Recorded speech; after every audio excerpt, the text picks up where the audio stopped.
হারালে বন্ধু কেঁদেছে জানো না তুমি হারাবার ব্যথা জানে পলাশে। আসসালামু আলাইকুম। এটা কি দেখতেছেন আপনারা? সিনেমা সিনেমা না, এটা উনি আওয়ামী লীগ করাতে ওনার উপরে এরকম অত্যাচার এই বাংলাদেশের মাটিতে।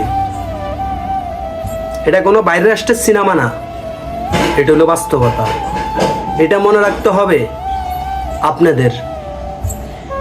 এই বাংলাদেশে নাকি দাঁড়িয়ে রাখলে নাকি সুন্নত, এই সুন্নতে দাঁড়িয়ে নিয়ে কিভাবে টানতেছে আপনারা দেখতেছেন, দেখতে পাইতেছেন আপনারা।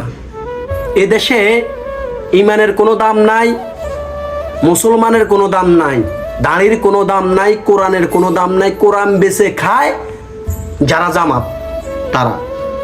তো এরা হলো বিএনপির সন্ত্রাসীরা।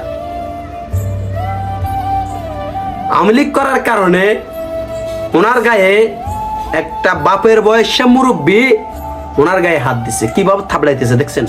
কলজাত লাগছে, কলজাত।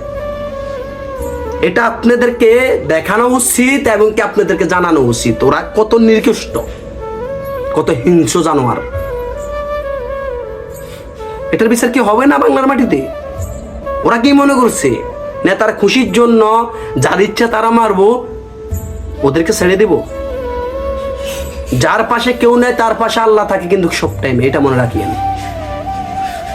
ওনাকে মেরে আপনি বড় হয়ে যান নাই।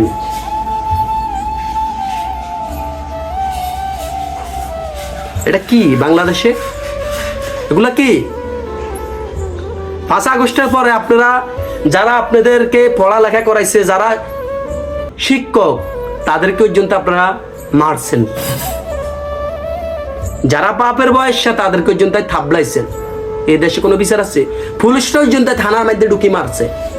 এটা কি বিচার? এটা কি দেশের আদালত? এটা কি আইন? হ্যাঁ, এটা কি? তো এটা মনে রাখিস, ওনার গায়ে হাত দিস, একদিন তোদেরকে না পাইলে তোকে সন্তানকে পামু, তোকে বাপকে পামু, তোকে 14 গোষ্ঠীকে পামু।